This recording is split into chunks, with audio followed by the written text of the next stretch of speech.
Hello friends, स्वागत है आप सभी का आपके अपने यूट्यूब चैनल हिंदी साहित्य सार में। तो दोस्तों, आज हम सब लोग सिद्ध साहित्य को पढ़ेंगे और आज हम लोग संपूर्ण सिद्ध साहित्य को मात्र एक वीडियो में कवर करने की कोशिश करेंगे। तो इसमें हम लोग सबसे पहले पढ़ेंगे सबरपा और सरहपा, सबरपा, लुइपा, इन सब को पढ़ेंगे। बाकी जो भी इम्पोर्टेंट चीज़ें हैं जो पूछी जाती हैं अक्सर एग्ज़ाम में, उन्हीं को हम देखेंगे। तो चलिए देर ना करते हुए फटाफट से आगे बढ़ते हैं। और वीडियो अगर आप लोगों को अच्छी लगे तो लाइक, शेयर, सब्सक्राइब ज़रूर करें और जो भी कमी हो आप बताएं, हम उसको सुधार करने का प्रयास ज़रूर करेंगे। तो दोस्तों, सबसे पहले हम लोग सरहपा को पढ़ेंगे। सरहपा को आप सभी जानते हैं कि हिंदी का प्रथम कवि माना जाता है और इनके अन्य नाम थे राहुल, राहुल भद्र, सरोज वज्र। और ये ब्राह्मण वंश में जन्म लिए थे। तो इनका नाम, प्रारंभिक नाम जो था वो राहुल था। बाद में ये जब बौद्ध धर्म को अपनाए तो इनका नाम राहुल भद्र पड़ गया। लेकिन जब बाद में ये सहजीय संप्रदाय को अपनाते हैं तो इनका नाम, अपना नाम सरोज वज्र रख लेते हैं ये। तो चलिए स्क्रीनशॉट लेना ले सकते हैं आप सब, और वीडियो के एंड तक देखें, आप लोग को ज़रूर फ़ायदा होगा। और सिद्धों में ये सबसे पुराने थे। राहुल सांकृत्यायन ने सरहपा का समय 769 ईस्वी माना है। क्वेश्चन आता है कि राहुल सांकृत्यायन के अनुसार सरहपा का समय कितना है, तो 769 ईस्वी माना था इन्होंने। और सरहपा द्वारा रचित जो ग्रंथ हैं 32 बताए जाते हैं, जिनमें से इनका दोहा कोश सबसे प्रमुख और प्रसिद्ध ग्रंथ है। कई बार एग्जाम में आता है कि दोहा कोश किसका ग्रंथ है, तो सरहपा का है। और दोहा कोश पर जो टीका है वो अद्वै ब्रज ने लिखा था, अद्वै वज्र ने लिखा था दोहा कोश पर टीका। और सरहपा को ही सहजयान संप्रदाय का प्रवर्तक कहा जाता है।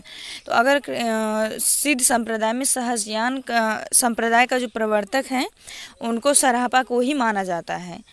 और दोहा कोश का संपादन प्रबोध चंद्र बागची ने किया था।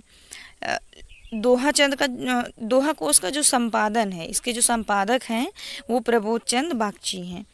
अक्सर क्वेश्चन आता है कि इसका संपादन किसने किया था, तो प्रबोध चंद्र बागची ने किया था। और इनके बारे में बच्चन सिंह का एक बहुत महत्वपूर्ण कथन है। इन सरहपा के बारे में बच्चन सिंह कहते हैं कि आक्रोश की भाषा का पहला प्रयोग सरहपा में ही दिखाई देता है। आक्रोश की भाषा का पहला प्रयोग सरहपा में ही दिखाई देता है। ये कौन का है? बच्चन सिंह कहे हैं। किसके बारे में? सरहपा के बारे में। तो आइए अब हम लोग अगले कवि सबरपा के बारे में पढ़ेंगे। सबरपा, इनका जन्म 780 ईस्वी के आसपास माना जाता है तथा इनके गुरु का नाम सरहपा था। और सबरों की भांति जीवन व्यतीत करने के कारण इनका नाम सबरपा पड़ा।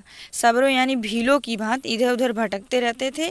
इस प्रकार जीवन व्यतीत करने के कारण, सबरों या भीलों की भांति जीवन व्यतीत करने के कारण, रहने के कारण इनका नाम सबरपा पड़ा। और आप लोग को एक चीज़ बता दें कि सबरपा जो थे ये क्षत्रिय वंश में जन्म लिए थे। इनके ग्रंथों की संख्या 26 बताई गई है तथा प्रमुख ग्रंथ इनका चर्यापद है।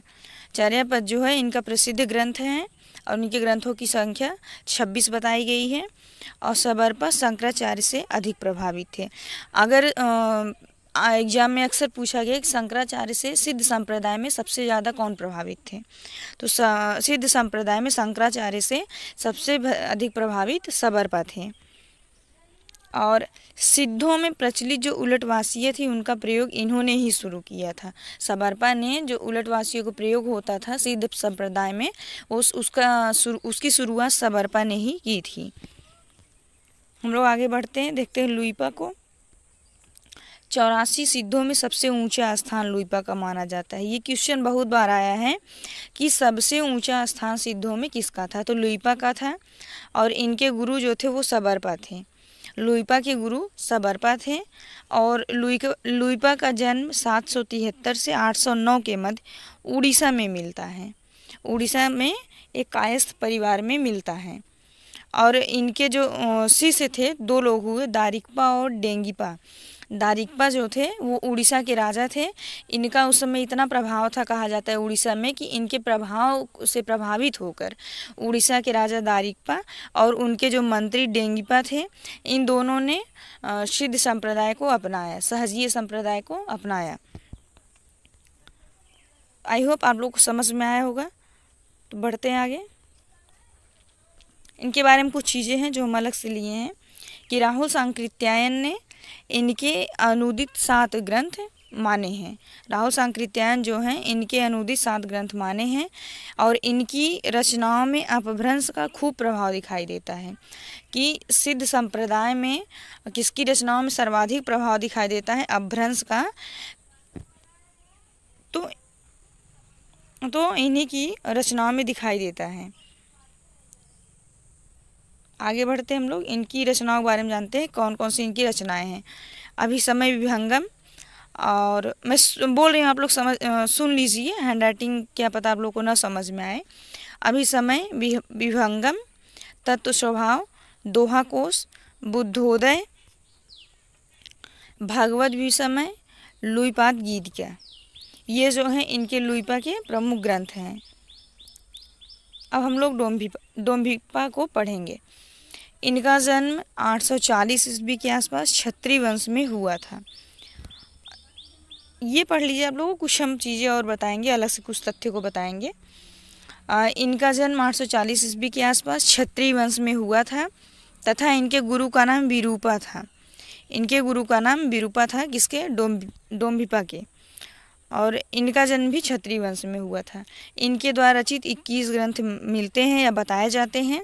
उसमें है डोम भी रहेगा, डोम्भ गीतिका, योगचर्या, अक्षर द्विकोपदेश आदि, ये इनके प्रमुख ग्रंथ हैं। अगला हम लोग पढ़ेंगे कण्हपा को।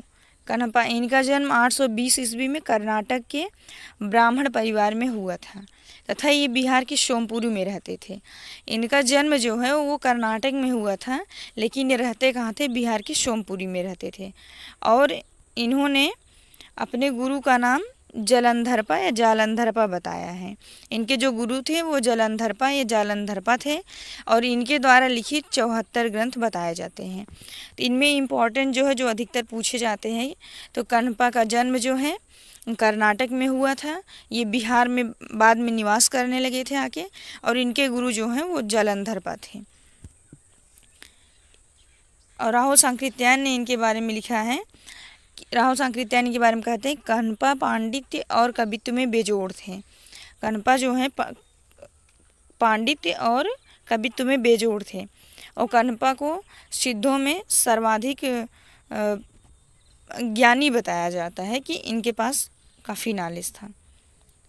और कुक्करिपा, ये कपिलवस्तु के ब्राह्मण वंश में जन्मे थे तथा इनके गुरु का नाम चरपटिया, यहाँ ट रहेगा, इनके गुरु का नाम चरपटिया ऐसे रहेगा, चरपटिया मिलता है तथा इनके ग्रंथों की संख्या 16 बताई जाती है।